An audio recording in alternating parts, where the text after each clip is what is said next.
예수님께서 물로서 포도주를 만들었던 가나에서 첫 번째 기적 이후에 두 번째로 보여주신 기적입니다. 그런데 이 기적의 목적이 있다고 사도 요한은 밝히고 있습니다. 요한복음 20장 30절 31절에 이런 말씀이 있습니다. 예수께서 제자들 앞에서 이 책에 기록되지 아니한 다른 표적도 많이 행하셨으나 오직 이것을 기록함은 너희로 예수께서 하나님의 아들 그리스도이심을 믿게 하려 함이라. 또 너희로 믿고 그 이름을 힘입어 생명을 얻게 하려 함이니라. 이렇게 말씀하셨습니다. 그러니까 오늘 이 왕의 신하의 그 아들을 낳게 해주는 이 기적이 단순한 것이 아니라 이 기적을 성경은 기적이라 하지 않고 표적이라고 했죠.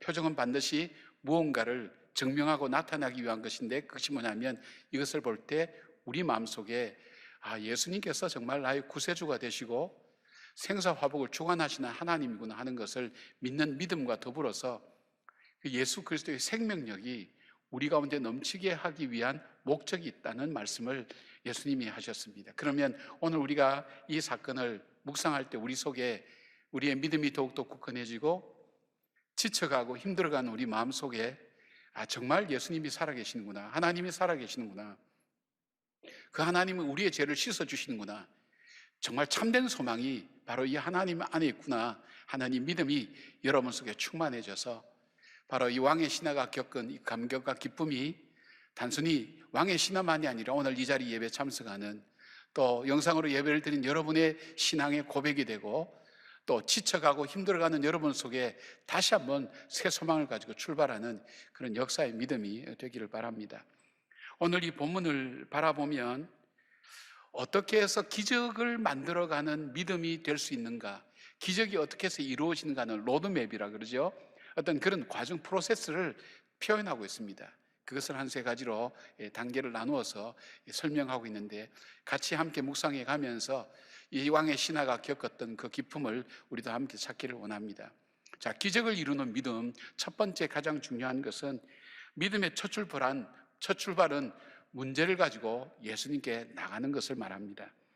47절 보니까 이렇게 되어 있습니다. 그가 예수께서 유대로부터 갈릴리로 오셨다는 것을 듣고 가서 청하되 내려오셔서 내 아들의 병을 고쳐주소서 하니 그가 거의 죽게 되었습니다. 여기에 보니까 이 아들이 죽게 된 거예요. 이 아들이 죽게 된 것은 단순히 한 사람이 죽게 된 것 아니죠. 자기 삶의 전부가 무너지고 깨어질 수밖에 없는 상황 속에 처하여 있는 왕의 신하가 예수님께 이 문제 때문에 찾아오게 됩니다. 그런데 여기에 아주 믿음의 모습, 예수님께 이 문제를 갖고 가는 이 과정의 얘기를 세 가지 단어로 표현하고 있어요. 하나는 듣고 그 다음에 가서 청하되, 그렇게 성경은 오늘 우리에게 설명해 주고 있습니다. 믿음의 단계를 우리가 얘기해 주고 있죠. 주님 앞에 문제를 갖고 가는 단계가 듣고 그 다음에 그 말씀을 가서 청하되, 그렇게 되어 있습니다. 여기에 믿음의 첫 번째 굉장히 중요한 출발은 뭐냐면 예수님의 말씀과 행하심을 듣고 보는 것이 믿음의 굉장히 중요한 일입니다. 듣지 않으면 알 수가 없습니다. 힘을 받을 수 있는 것이 그 말씀 속에 들어있다는 것입니다. 그 말씀, 그래서 사람은 어떤 이야기를 듣느냐가 참 중요합니다. 소망의 말씀을 들을 때 죽어가는 사람도 살아납니다. 생명력이 우리에게 더해가는 하나님 역사를 우리가 경험하게 됩니다.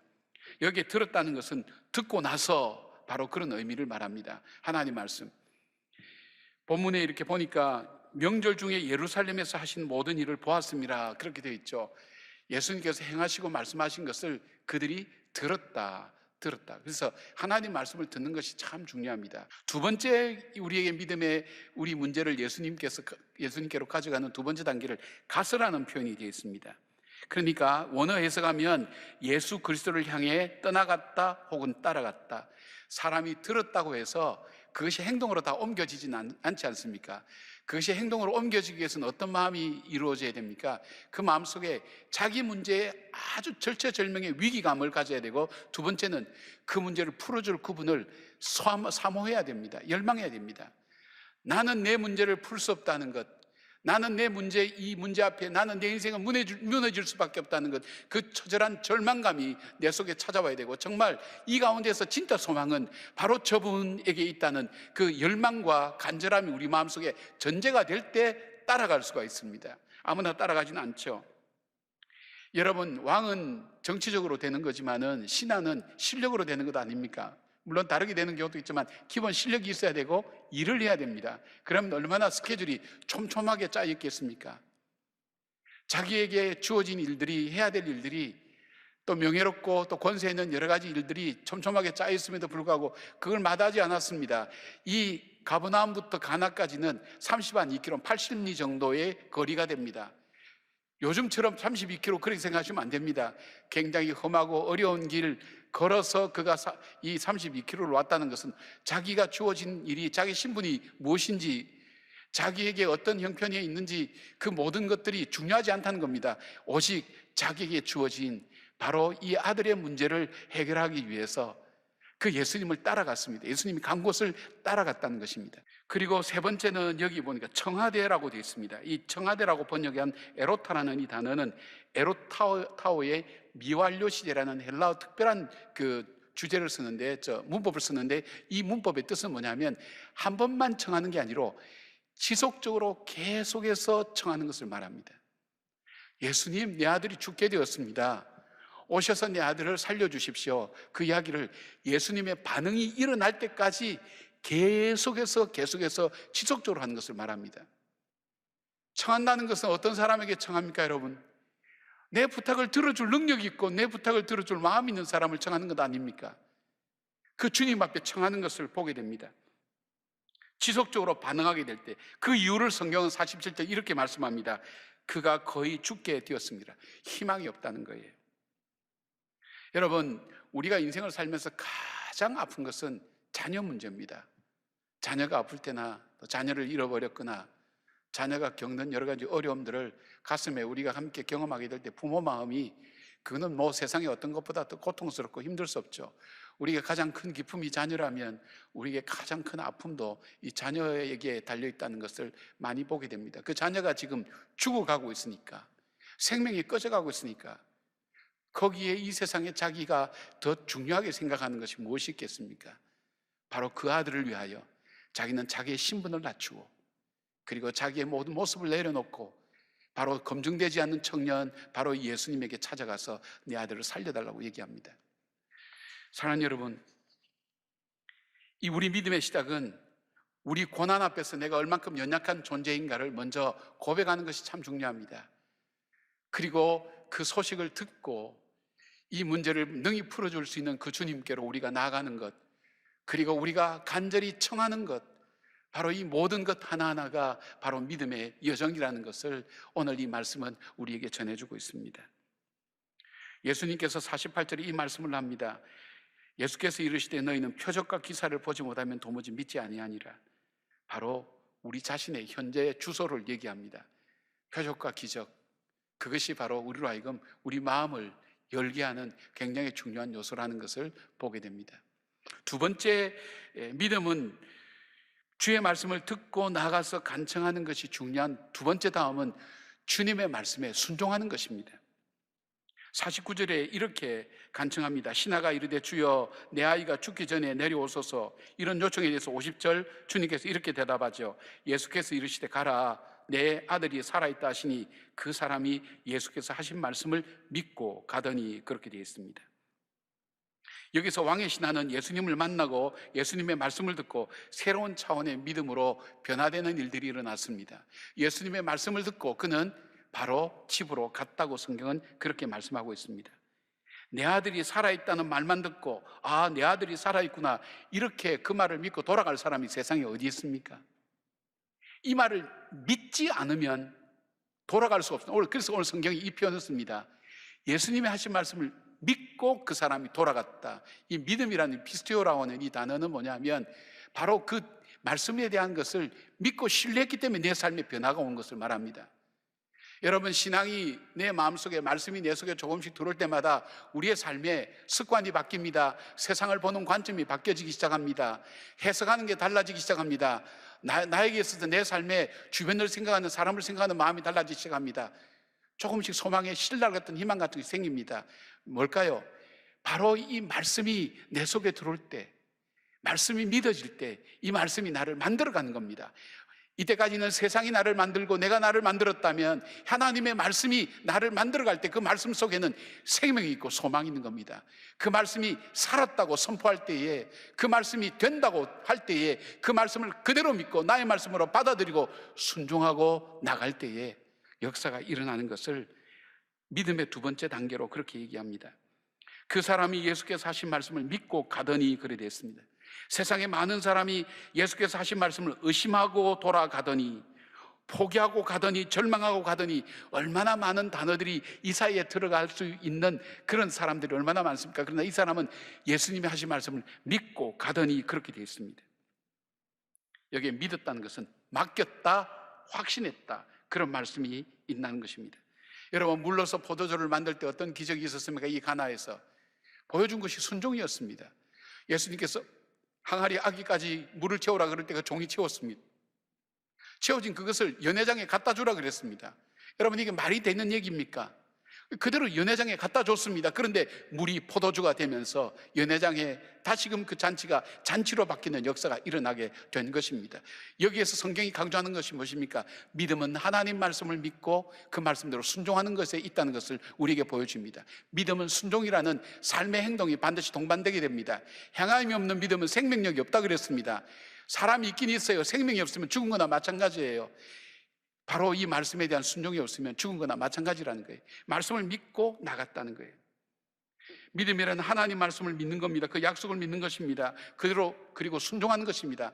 아브라함이 갈 바를 알지 못하고 본토 친척 아비 집을 떠났습니다. 이유는 단 하나입니다. 하나님 말씀 때문에 떠난 겁니다. 그에게 보장된 거 아무것도 없었습니다. 어디로 가야 되는지 알지 못합니다. 그 말씀이 그로 하여금 본토 친척 아비 집을 떠나고 바로 하나님께서 지시할 땅으로 가게 된 유일한 이유가 있다면 하나님 말씀을 믿었기 때문입니다. 그 말씀을 믿고 그는 순종했습니다. 그래서 믿음의 조상이 될 수가 있었습니다. 나만 장군은 요단강에 가서 7번 씻으라고 얘기할 때 얼마나 비상식적이고 비합리적이고 비상황적인 이 말 때문에 화를 내고 분노했습니까? 우리들도 마찬가지입니다. 하나님 말씀 들을 때는 이해가 되지 않습니다. 절망과 어둠과 두려움 투성인데 너에게 소망이 있다, 미래가 있다, 참된 희망이 있다 얘기할 때 누가 믿겠습니까? 그러나 그 말씀을 그대로 믿었습니다. 하나님 말씀 속에 소망이 있고 믿음이 있고 그 말씀을 따라갈 때 말씀이 만들어가는 삶이 있고 미래가 있다는 것을 그가 믿고 확신하고 그 어려움을 딛고 일어서서 걸어갑니다. 그 말씀을 믿고 나갈 때 주님께서 열어가시는 그 길을 걸어가게 되는 것입니다. 그렇지만은 그가 그 말씀에 이해되지 않는 부분이지만 신하의 충고를 받아들여서 요단강에 가서 6번까지 씻을 때도 변화가 없었습니다. 7번 들어갔을 때에 그때의 변화가 일어나게 된 것입니다. 말씀의 능력은 우리를 새롭게 눈을 뜨게 만듭니다. 말씀은 우리의 길을 새롭게 열어가게 만든다는 것입니다. 1878년에 윌리엄 쿠식 목사님에 의해서 작시된 찬송가가 있습니다. 이 윌리엄 쿠식 목사님은 어릴 때부터 자기는 주의 종이 되겠다고 헌신했던 사람입니다. 얼마나 하나님 일을 하는 걸 기뻐했습니까? 하나님께서 좋은 아내를 주셔서 그 아내와 함께 즐겁게 힘들지만 그 사역을 감당하던 어느 날 그 아내가 시름시름 아프기 시작합니다. 6년이라는 기간 동안에 희망과 절망이 수없이 교차되다가 결국 이 아내는 세상을 떠나고 맙니다. 여러분, 사람이 그냥 아예 절망만 쭉 되면 괜찮은데 희망되었다가 절망되었다, 희망되었다, 절망되었다 그러면 일희일비하지 않습니까? 얼마나 사람을 지치게 만듭니까? 그런 과정 속에 이 아내가 세상을 떠났습니다. 그것이 끝이 아니었습니다. 이상하게 6년 동안 겪었던 그 어려움 때문인지 자기 성대를 잃어가기 시작한 거예요. 이제는 더 이상 복음을 전할 수가 없었습니다. 그래서 그는 좌절감을 가지고 하나님 앞에 나갑니다. 하나님, 나는 주님을 위해서 살려고 했지만은 내가 주님을 위해서 살 수 있는 것은 이제 아무것도 없습니다. 나를 옆에서 도와주고 격려하던 내 아내는 죽었고 저는 목소리가 나오지 않아서 복음을 전할 수가 없습니다. 깊은 좌절 속에 있을 때 하나님의 음성이 그에게 들렸습니다. 그 들었던 그 음성, 그 감격을 가지고 쓰기 시작했습니다. 이것이 일본어로 번역이 되어서 한국말로 번역이 때문에 원하고는 조금 개념이 다를 수 있지만 그 찬송이 바로 이 찬송입니다.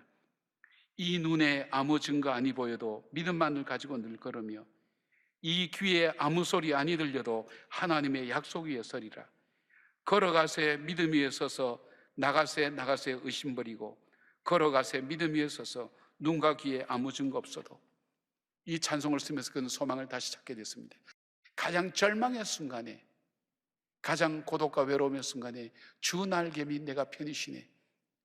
순간순간 주님의 음성을 들었습니다. 자기 상황의 절망의 이야기를 듣지 않았습니다. 세상의 이야기도 듣지 않았습니다. 자기 속에 말씀하시는 주의 음성을 듣고 그가 적었던 신앙의 고백의 길들이 수많은 지쳐있는 사람들에게 희망을 주고 용기를 주는 그런 찬송가로 우리에게 오늘 우리가 함께 부를 수 있는 찬송이 된 것입니다. 사랑하는 여러분, 오늘 내가 사방을 둘러봐도 내가 다시 일어설 수 있는 것은 아무것도 없다고 좌절하고 절망하고 힘들어하는 부분들이 많을 줄 압니다. 그러나 우리의 희망은 원래 세상 속에 없었습니다. 우리의 희망은 원래 내 속에 없었습니다. 우리가 소망을 가진 것도 하나님께서 우리에게 살 의욕과 소망을 주시지 않으면 우리는 하루도 살아갈 수가 없습니다. 우리 것이 아닙니다. 하나님께서 주셨습니다. 그렇다면 오늘 여러분 실패의 이야기 앞에 귀를 기울이지 말고 하나님 말씀 앞에 귀를 여시길 바랍니다. 그리고 그 말씀에 순종해 보시길 바랍니다. 순종할 때 역사가 일어납니다. 발을 디딜 때 요단강이 일어났습니다. 바다를 향해 가르치라 그럴 때 홍해가 갈라졌습니다. 하나님 말씀 순종할 때 여호수아는 승리할 수가 있었습니다. 여리고가 무너질 수가 있었습니다. 이해하지 못할 일도 많지만은 그러나 그 말씀을 나의 말씀을 듣고 순종할 때 일어났던 역사에 대해서 오늘 주님께서 말씀하고 있습니다. 믿음의 두 번째 단계는 그 말씀에 순종할 때입니다. 믿음의 세 번째 단계는 뭡니까? 예수님을 온전히 믿고 증거하는 것입니다. 예수님을 자신의 삶의 구세주와 주님으로 온전히 믿는 것을 말합니다. 그는 집으로 가는 도중에 자기를 마중 나온 종들을 만났습니다. 이 왕의 신하의 믿음은 조급하지 않았습니다. 막 정말 내 아들이 살았을까? 살아있을 조금이라도 얼굴 봐야지 막 달려가고 뛰어갈 만한데 그렇지 않고 그 말씀을 믿고 그냥 정상적인 속도로 이 집으로 돌아가다가 종들을 만난 겁니다. 그리고 그 아들이 살아났다는 이야기를 들었습니다. 그것이 바로 예수님 말씀하신 때인 줄 알고 그만 믿은 것이 아니라 그의 믿음이 그 가족을 믿게 했고 이웃을 믿게 했습니다. 그리고 그 믿음은 온전한 믿음이 되면서 병이 낫는 것이 문제가 아니라 바로 그는 병을 통해서 예수님께서 정말 자신의 구세주와 주님이 되신 것을 믿게 되었습니다. 4장 53절에 이 말씀이 있습니다. 그의 아버지가 예수께서 내 아들이 살아있다 말씀하신 그때인 줄 알고 자기와 그 온 집안이 다 믿으니라. 그리고 믿는 것으로 끝나지 않았습니다. 이 가정의 구원으로 이루어지게 되면서 이 가정을 통해서 하나님의 놀라운 역사가 증거되고 나타나기 시작했습니다. 이 초대교회의 이 말씀의 교회 전승은 누가복음 8장 3절을 소개하면서 바로 이 부분을 이야기합니다. 헤롯의 청지기 구사의 아내 요한나와 수산나와 다른 여러 여자가 함께하여 자기들의 소유로 그들을 섬기더라는 그 기록이 있습니다. 여기 헤롯 왕의 청지기였던 구사의 아내 요한나와 수산나와 다른 여러 여자와 함께하여 자기들의 소유로 그들을 섬겼다. 누구를 섬겼어요? 예수님을 섬겼습니다. 예수님이 일행을 섬겼습니다. 여러분, 하나님 나라의 특징은 확장이 있습니다. 겨자씨가 자라서 큰 나무가 되고 수많은 새들과 지친 나그네들이 쉬게 됩니다. 그리고 하나님 나라는 성장합니다. 그리고 확산되어집니다. 20명으로 시작된 초대교회가 불과 300년, 400년 년의 시간을 지나면서 3천만 명이 넘는 사람으로 변화되고 새로워질 수 있었고 예수 그리스도를 자신의 구세주와 주님으로 영접했던 그 놀라운 성장의 역사는 바로 하나님 나라의 생명력에 있습니다. 나에게 있지 않습니다. 나의 노력에 달려 있지 않습니다. 바로 그 하나님 말씀 속에 자체의 생명력이 있습니다. 그 말씀을 전하는 우린 통로에 불과합니다. 바로 그 말씀을 믿을 때에 바로 그와 함께 했던 그 사람들이 했던 일들이 뭡니까? 복음을 받아들이고 그들의 삶이 어떻게 됐죠? 나눔과 섬김으로 이어진 것을 보게 됩니다. 진심으로 내 믿음에 예수께서 나의 구세주와 주님 되심을 정말 믿는 그 사람에게 나타났던 초대교회 역사는 삶을 나누었습니다. 자기가 가진 것을 나누었습니다. 자기 형제들을 위해서 나누어서 함께 더불어 살아가는 놀라운 삶의 열매로 나타난 것을 보게 됩니다. 여러분, 물로서 포도주를 만든 그 기적은 어떤 일이 일어났습니까? 요한복음 2장 11절 보니까 예수께서 이 표적을 갈릴리 가나에서 행하여 그의 영광을 나타내심에 제자들이 그를 믿으니라. 제자들이 믿었습니다. 이 사건은, 두 번째 기적은 어떤 표적으로 이어졌습니까? 바로 주를 알지 못했던 왕의 신하가 믿게 되고 그 가족이 믿게 되고 그리고 주변의 삶이 섬김과 나눔으로 이어지는 놀라운 하나님 역사를 이루면서 초대교회의 시작이 바로 이 작은 일로부터 시작된 것을 봅니다. 여러분, 복음서를 바라보면 복음서의 작은 출발의 시작이 초대교회는 공동체가 함께 나누는 하나님의 큰 역사로 나타나는 것을 보게 됩니다. 얼마 전에 저는 너무 감격적인 주례를 하게 됐습니다. 물론 주례할 때마다 늘 그 커플의 만남 또 그것 때문에 감동이 있습니다만은 얼마 전에 했던 주례는 특별히 저에겐 특별한 것이었습니다. 20년 전의 일입니다. 제가 지구촌교회에 있을 때에 한 가정에서 저를 초청했습니다. 그 가정에 갔을 때 그 가정은 아주 우리나라 고위공직자의 집이었습니다. 예수를 믿는 분위기인데 아주 열심히 믿는 분들은 아니었다고 생각되어집니다. 그런데 바로 그 고위공직자 그분이 암에 걸린 겁니다. 병원에서 살아날 수 없다고 할 때 이분이 평소에는 일이 우선순위가 되어 있었지만은 이제 생명 앞에 정말 내 가족이 믿는, 내가 알고 있는 예수 그리스도가 누군지, 믿음이 뭔지를 알고 싶어 했습니다. 어떻게 하면 구원받는지 저로 하여금 믿음을 좀 갖게 해달라고 하는 그런 부탁을 했습니다. 그렇다면 해도 제가 잘 모를 때 아닙니까? 제가 할 수 있는 것은 말씀을 그대로 복음을 전하는 것밖에 없었습니다. 그분이 힘들어하다가 결국 이 복음을 받아들였습니다. 받아들이고 바로 그분은 세상을 떠나고 장례를 집내주고 그리고 저는 잊어버렸습니다. 시간이 많이 흘렀죠. 근데 그분에게는 고등학교 아들이 하나 있었는데 이 아버지를 너무 존경했는데 이 아버지가 세상을 떠나니까 이 아들이 방황하기 시작한 거예요. 그러니까 이 가정에서 이 엄마가 이 아들을 보면서 얼마나 마음이 아프겠어요. 남편도 잃었죠. 그런데 그 자녀를 볼 때 그 아들이 마음에 방황을 하니까 제가 미국에 안식년 나가 있을 때 2008년입니까 9년입니까 그때 됐을 때 미국에 있는 이 아들이 저를 찾아온 거예요. 아버지가 생각나서 찾아왔다고. 그만큼 방황한 거예요. 그런데 얼마 전에 찾아와서 목사님 늦었지만 제가 결혼을 하게 됐습니다. 주례를 좀 맡아주시면 좋겠습니다. 그래서 가게 되었습니다. 제가 주례하면서 울기는 처음인 것 같아요. 그 감격들, 그 힘들었던 그 여정들을 같이 더듬어 보는데 그 부인 되시는 그분께서 이렇게 인사 말씀을 하는데 그 얘기를 하시는 거예요. 근데 그 가정 속에 일어난 이 아들은 미국에서 대학을 나와서 참 훌륭하게 잘 자라서 그리고 좋은 믿음 생활하고 좋은 자매 만나서 결혼하게 되고 이 어머니는 미국 가서 신학을 하셔서 상담을 공부하셔서 많은 사람의 어려움을 함께 공감해주고 또 세워주고 회복하는 일들을 하게 되었습니다. 그 갈급함이, 그 아픔이 잠시 잠깐 지나가는 육신의 삶으로 끝나지 않고 영혼을 바라보는 마음으로 바뀌게 되고 복음을 받아들이게 되고 말씀을 받아들이게 되고 그리고 그 말씀이 만들어가는 그 삶이 방황할 수밖에 없고 좌절할 수밖에 없는 그 환경 속에서 다시 일어서서 걸어가게 되는 그 삶으로 변하게 된 것을 바라보게 됩니다. 이 눈에는 아무 증거 아니 보여도는 찬송가에 원문 가사는 이렇습니다. 저 깊은 골짜기라도 내 구주와 함께 가리 폭풍은 내리치고 거센 물길을 흘러도 나와 함께 하시는 그 손잡고 나는 두려워하지 않고 가리 주님만 함께 하시면 위험은 날 놀라게 하지 못하리 따르리 그 어디라도 나는 따르리라.